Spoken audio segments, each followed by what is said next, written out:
Hi everyone, and welcome back to my channel. For those of you who don't know me, my name's Amelia Ann and I post new life and style videos every Wednesday at 4 p.m. We have mail, and what will we be talking about today?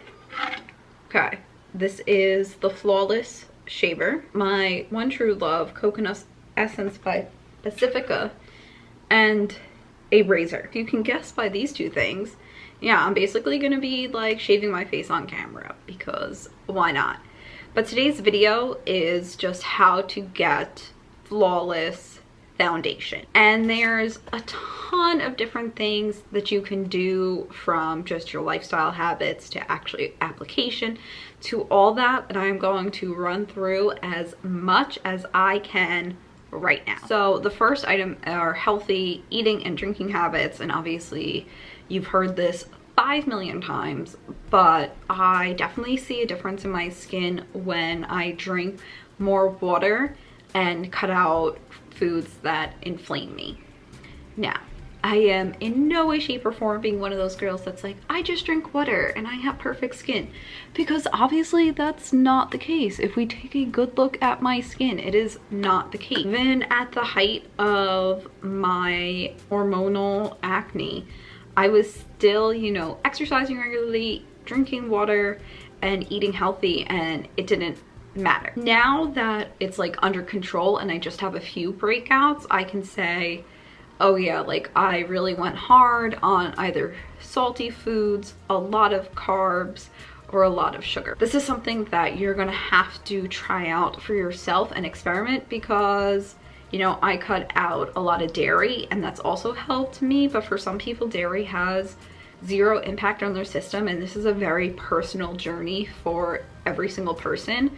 But I'm just trying to lay out everything, how to get like that perfect, flawless, glowy skin that we're all looking for. The next step is obviously removing your makeup properly. I used to use makeup wipes and I would always buy the fragrance-free ones, just because added fragrance in products that don't really need a fragrance is unnecessary and can also cause just inflammation and make your skin more sensitive. And then I read that makeup wipes don't break down easily, and it's like a huge problem in our garbage system. So, and then I bought the Cetaphil Gentle Oil Makeup Remover, and I really like Cetaphil's products because they're like non-comedogenic, which means it won't clog pores, and made as gentle as possible without extra additives. And then obviously after you remove your makeup, it is washing your face thoroughly. I use at night a gentle skin cleanser. Again, this is like a ripoff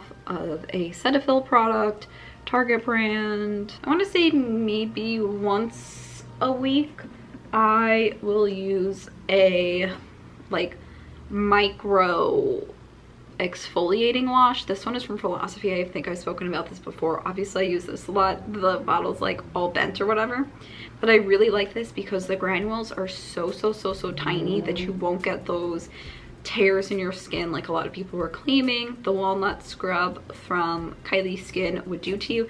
This is super fine. It smells really good, and I feel like after I do the exfoliating that my skin definitely feels smoother. Other little things that you've probably all heard of before, but I will just reiterate just in case, is cleaning your makeup brushes. So this is my foundation brush. Obviously it has like a ton of makeup on it currently. Wash my makeup brush every 2 weeks, and even that isn't necessarily frequent enough. Just take gentle hand soap and like, you know, swirl it in, and you will see just like all the foundation that's in there. And then you just leave it to air dry. I'll even like open a window a little bit, lay my brushes on paper towel, and then I'll clean. So I clean my foundation brush, blush brush, eye brushes, basically anything that goes on the face. You want to clean it regularly. Same goes for if you have a beauty blender, you're gonna want to clean that regularly because it gets wet and it harbors bacteria. You're also gonna want to change these out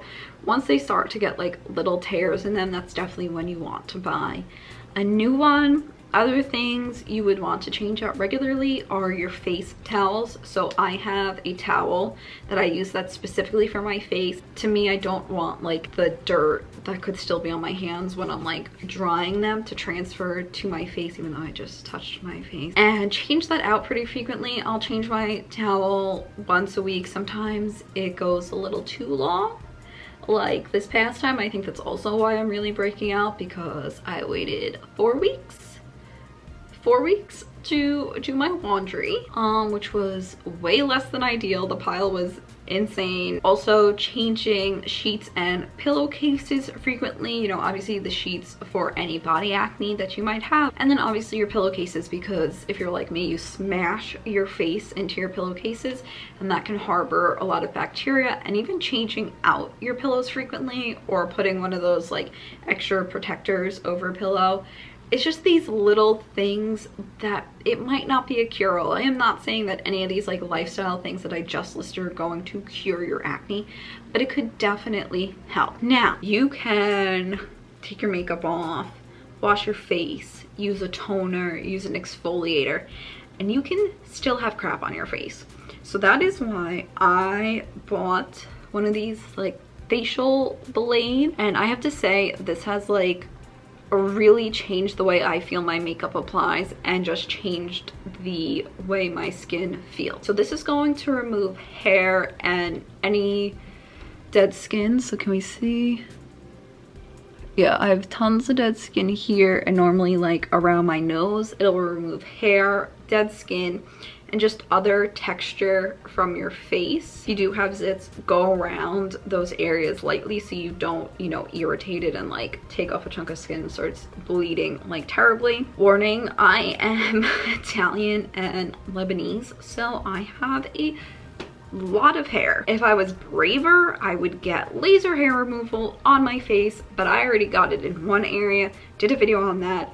It hurts so bad. I don't think I can endure that on my face. So this is what I will use when I want like a deep clean. I do this maybe every 2 weeks. It has been a while. I've really kind of slacked on my like self-care and beauty and all that. And then this is, can you hear it? Yeah, one touch like razor, whatever it's called. And this is something that I'll use around my mustache area. I even get hair like around my eyes here. It's just nice. It's very simple, very gentle, doesn't hurt at all. So I'm gonna quickly demonstrate how to use this and what comes off. I washed my, I did it again. Oh my god. I washed my face, but didn't put anything else on it because obviously you don't want to like scrape it off. I have this, I clean it.